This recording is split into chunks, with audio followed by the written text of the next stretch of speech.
Un ami médecin m'a expliqué un jour comment Dieu l'avait fait entrer dans l'école de la sympathie.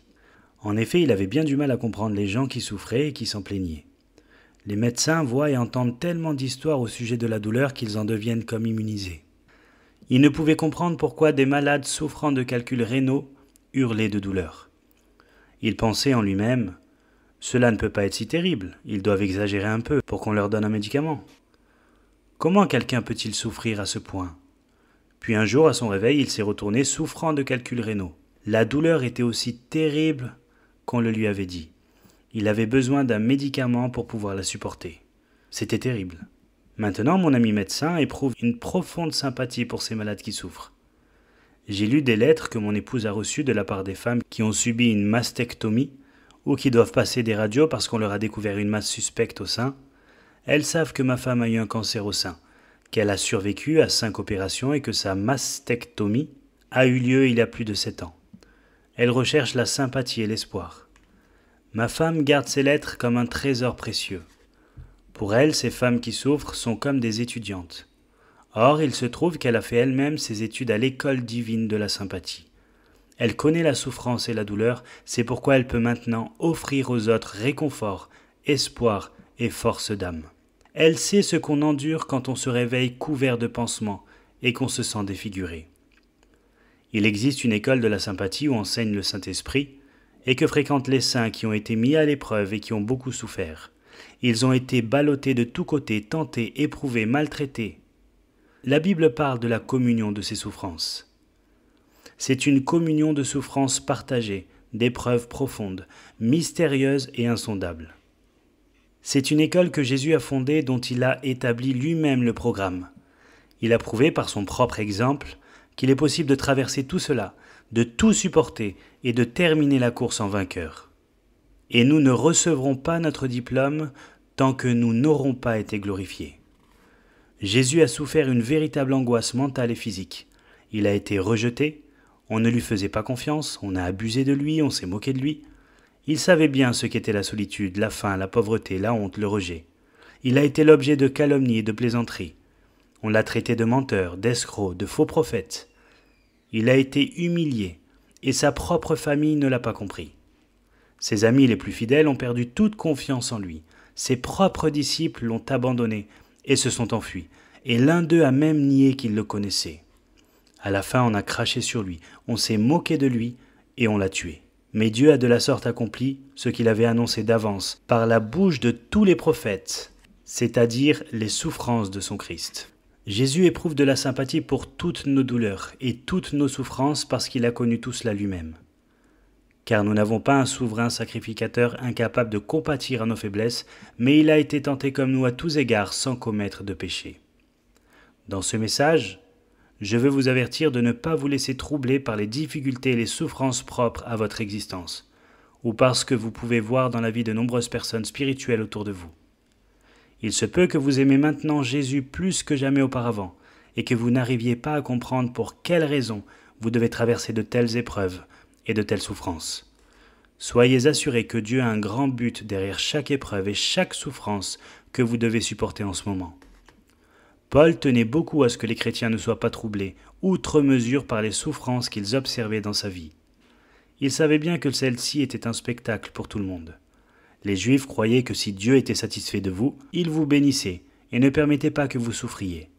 Paul ne voulait pas que les croyants soient troublés ou plongés dans la confusion par les nombreuses difficultés qui s'abattaient sur lui. Peu d'hommes ont souffert autant que Paul. Souvenez-vous de ce qu'Ananias, parlant de la part de Dieu, lui avait prédit peu de temps après sa conversion. « Cet homme est pour moi un instrument de choix, afin de porter mon nom devant les nations et les rois, et devant les fils d'Israël, et je lui montrerai combien il faudra qu'il souffre pour mon nom. » On a alors répandu dans l'Église toutes sortes de rumeurs à propos des grandes souffrances de Paul. De nombreux convertis, à l'instar des enseignants de la loi juive, restaient attachés à la conception traditionnelle, selon laquelle toute souffrance est un signe de la désapprobation divine.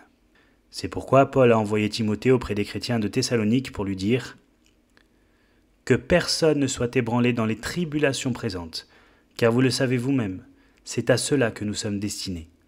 Lorsque nous étions près de vous, nous vous disions d'avance que nous aurions des tribulations, c'est ce qui est arrivé, vous le savez. » Il a dit aussi aux Éphésiens, « Je vous demande de ne pas perdre courage à cause de mes tribulations pour vous.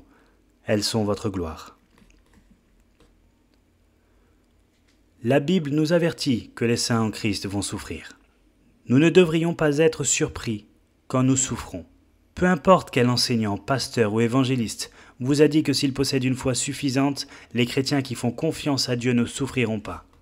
La parole de Dieu dit le contraire. Jésus lui-même a dit « Vous aurez des tribulations dans le monde ».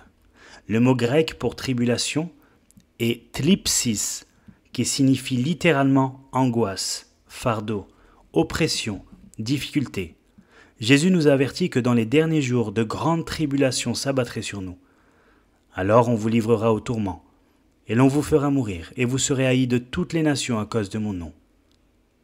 J'entends de nombreux sermons pacificateurs et agréables, d'après lesquels les États-Unis reviennent maintenant à Dieu, parce que nous sommes soi-disant le pays qui évangélise le monde et que nous soutenons Israël.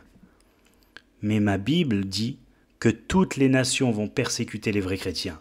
Toutes les nations vont accabler de tribulations ceux qui aiment Jésus. Paul a dit aux églises, « Nous vous disions d'avance que nous aurions des tribulations. » Jésus nous a avertis à l'avance de la venue pour les chrétiens d'une vague de souffrances, de persécutions et de tribulations allant même jusqu'à la mort. Vous allez peut-être me dire que cela ne peut pas arriver aux États-Unis. Les gens ont dit que cela ne pouvait pas arriver aux États-Unis, mais de nos jours, les homosexuels ont le droit de pratiquer leurs péchés. 500 000 d'entre eux ont défilé dans les rues de New York récemment. Cela ne pouvait pas arriver, et malgré tout, le Congrès va passer des lois qui empêchent de révéler l'identité de ceux qui souffrent du sida, la première maladie à être protégée par la Constitution, par des lois qui protègent la vie privée des individus. Paul a averti les croyants qu'ils allaient faire l'expérience de souffrances profondes dans leur vie.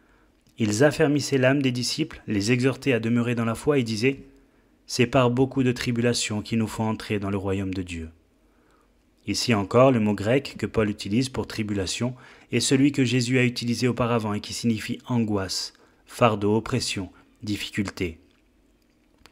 Paul a dit « Tous ceux d'ailleurs qui veulent vivre pieusement en Christ Jésus seront persécutés. » Ceux qui sont pieux vont entrer dans le royaume de Dieu, mais non sans souffrance, sans maladie ou sans douleur.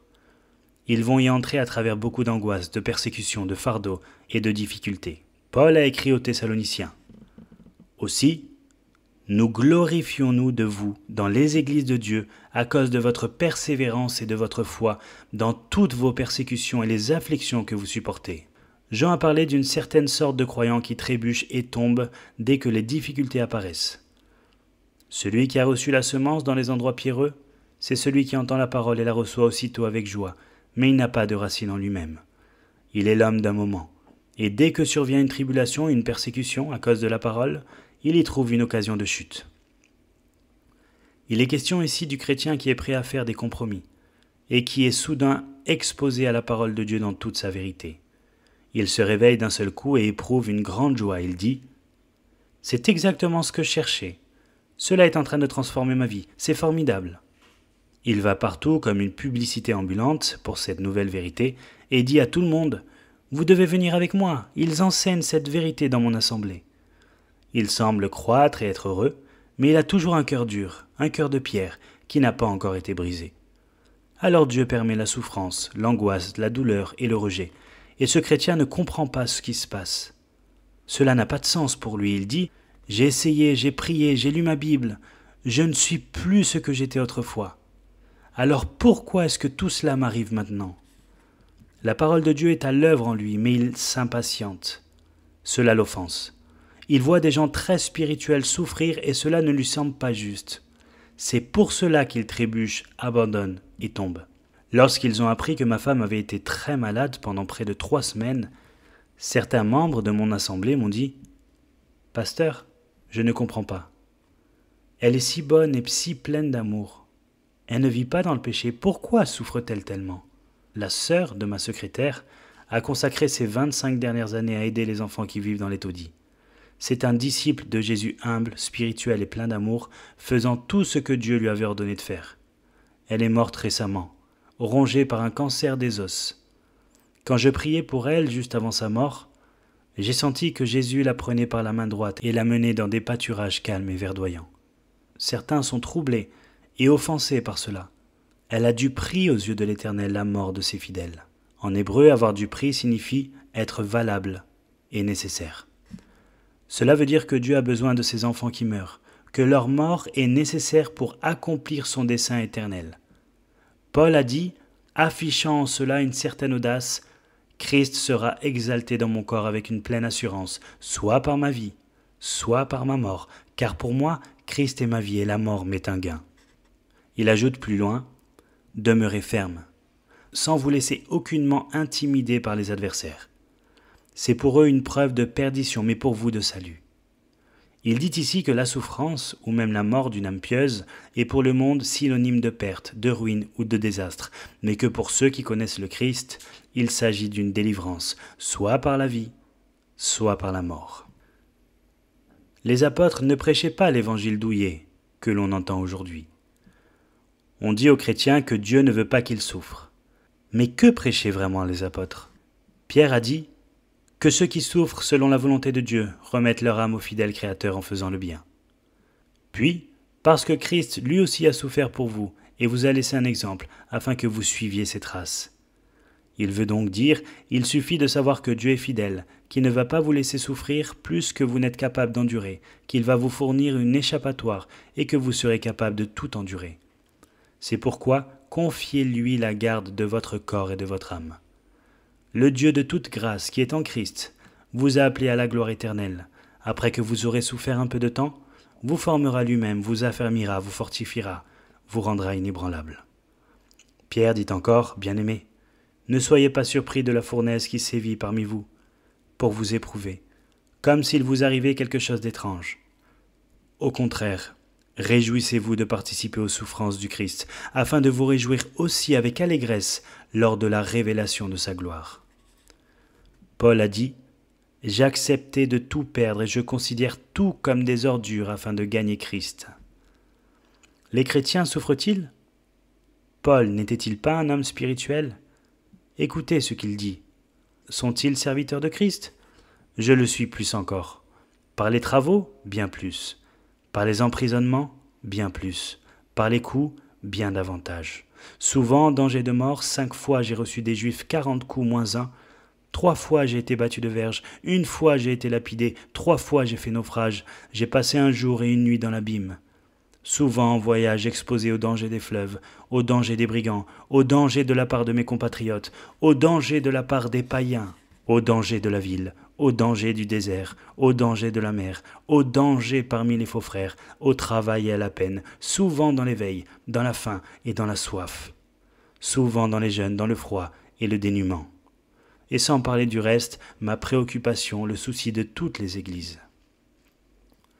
Malgré toute sa douleur et ses souffrances, Paul pouvait dire d'une voix triomphante « J'estime qu'il n'y a pas de commune mesure entre les souffrances du temps présent et la gloire à venir qui sera révélée pour nous. » La souffrance a pour but de donner des consolateurs au corps de Christ.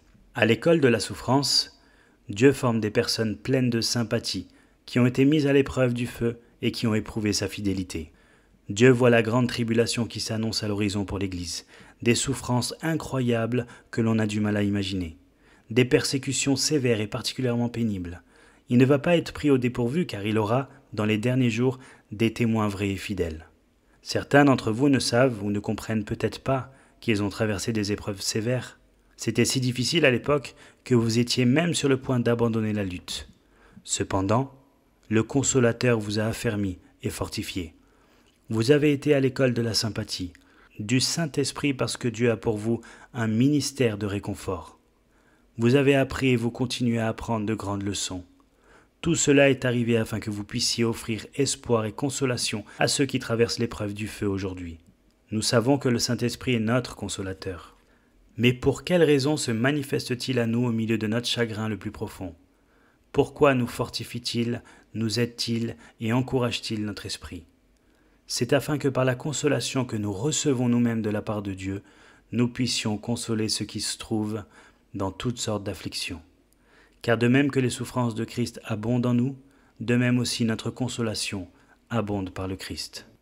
Paul explique très clairement que Dieu permet que certains chrétiens aient à supporter de profondes souffrances, non seulement pour leur enseigner une leçon, mais aussi pour pouvoir en faire profiter les autres.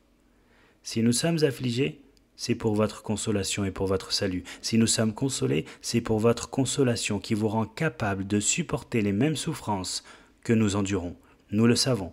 Comme vous avez part aux souffrances, vous avez part aussi à la consolation. Lequel d'entre vous peut dire en regardant ce qu'il traverse, « Cela va réconforter, bénir et sauver d'autres personnes qui traversent les mêmes épreuves ». C'est difficile à croire et à accepter, mais la parole de Dieu déclare « La tribulation produit la persévérance ». De nos jours, l'Église doit être constituée de membres qui n'ont pas été offensés ou détruits par la souffrance, des membres qui ne sont pas abattus ou en proie au doute, mais qui restent attachés à son amour et qui prouveront qu'il est fidèle en toutes choses. Ces membres doivent être patients, forts dans la foi et stables. Ces gens doivent donner l'exemple aux faibles et être une véritable source de consolation et de réconfort. Il est facile pour ceux qui n'ont pas souffert de proférer des conseils vides de sens. S'ils ne sont pas morts à eux-mêmes, à la sagesse humaine et aux doctrines non éprouvées, ils ne peuvent pas produire la vie. Ils n'ont pas d'espoir et de réconfort véritable à offrir à ceux qui souffrent. Vous devez décider si vous allez laisser la souffrance vous former ou vous détruire. Car le Seigneur corrige celui qu'il aime et frappe de verge tout fils qu'il agrée. Supportez la correction. C'est comme des fils que Dieu vous traite, car quel est le fils que le Père ne corrige pas? Mais si vous êtes exempt de la correction à laquelle tous ont part, alors vous êtes des bâtards et non des fils. Puisque nous avons eu des pères selon la chair qui nous corrigeaient et que nous avons respectés, ne devons-nous pas à plus forte raison nous soumettre au Père des esprits pour avoir la vie? Nos pères en effet nous corrigeaient pour peu de temps, comme ils le jugeaient bon.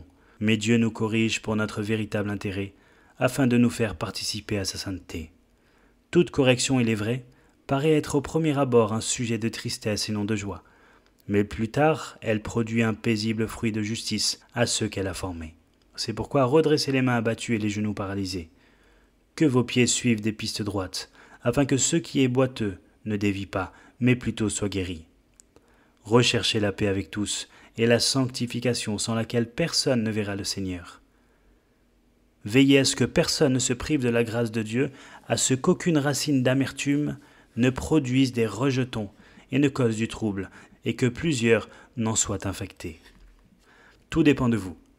Soit vous permettez à la souffrance d'être comme une école qui vous enseigne la sympathie, pour vous rendre capable ensuite d'aider les autres, soit elle deviendra un piège mortel qui vous détruira et souillera de nombreuses personnes qui vous respectent. Certains d'entre vous endurent peut-être de grandes souffrances parce que le Seigneur est occupé à les corriger.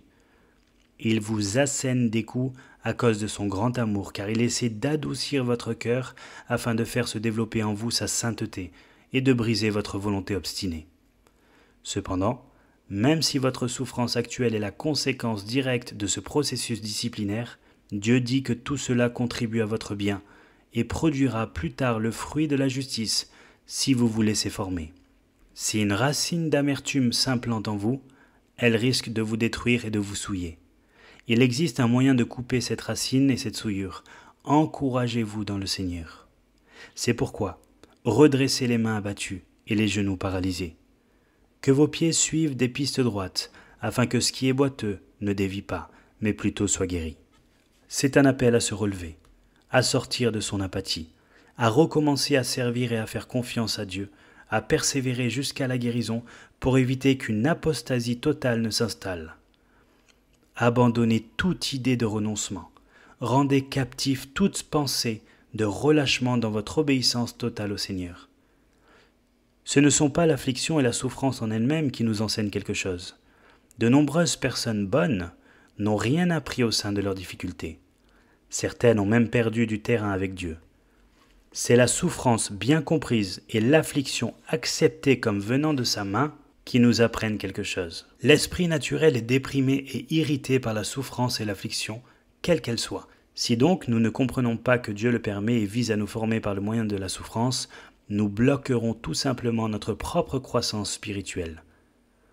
David a dit « Au jour de ma détresse, je cherche le Seigneur ». Voilà le but de la souffrance, nous éloigner de l'amour du monde et nous conduire à Jésus pour lui demander son aide. David a dit aussi « Avant d'avoir été humilié, je m'égarais, maintenant j'observe ta parole. Dieu nous connaît. Il permet l'affliction en disant « Tu es le genre de personne qui m'oubliera dès que tout ira bien. Tu me négliges quand tout marche bien. Je t'aime trop pour t'abandonner au diable. Je vais te réveiller par l'affliction, pour te rappeler combien la vie est courte et te faire ainsi dépendre davantage de moi. » Voici quelques bons arguments à utiliser contre le diable. 1. Christ a beaucoup souffert dans la chair et il était parfait. 2. Paul et tous nos ancêtres dans la foi ont souffert de grandes tribulations et Dieu les aimait profondément. 3. La souffrance n'est pas un signe du mécontentement de Dieu, mais un signe que nous sommes ses enfants. Il punit ceux qu'il aime. 4. Chaque affliction est destinée à favoriser ma croissance spirituelle et à me faire du bien. Elle me forme et m'aide à comprendre ceux qui sont dans le besoin. 5. La souffrance peut s'avérer pénible et douloureuse. Je vais peut-être pleurer, mais ensuite je porterai le fruit de la justice si j'accepte cela comme venant de Dieu. Dieu a promis qu'un jour nous serions délivrés de toutes nos afflictions. Quand les justes crient, l'Éternel entend, il les délivre de toute leur détresse. Le mot hébreu utilisé ici pour désigner l'affliction est le mot « ra », que l'on traduit par mal, détresse, chagrin, trouble, malheur. Cela comprend à peu près tout ce qui peut arriver à un être humain. Les détresses sont nombreuses et elles atteignent le juste. C'est ce que dit la parole de Dieu. De nombreux malheurs atteignent le juste, mais de tous l'Éternel le délivre. Ici, le verbe délivrer signifie sauver, arracher. Dieu délivre quand sa volonté est accomplie. Comment notre Seigneur délivre-t-il ceux qui font appel à lui? Personne ne doute que Dieu puisse arrêter toutes nos souffrances, tous nos chagrins, toutes nos afflictions, et cela en ne prononçant qu'un mot. Il peut toujours envoyer à l'instant même une troupe d'anges, une armée céleste. Nous savons qu'il y a toujours un ange gardien à côté de celui qui croit. Mais un Dieu infiniment sage ne nous mettrait pas dans la fournaise, nous fermant toute issue de secours pour avoir ensuite pitié de nous et nous épargner de l'affliction.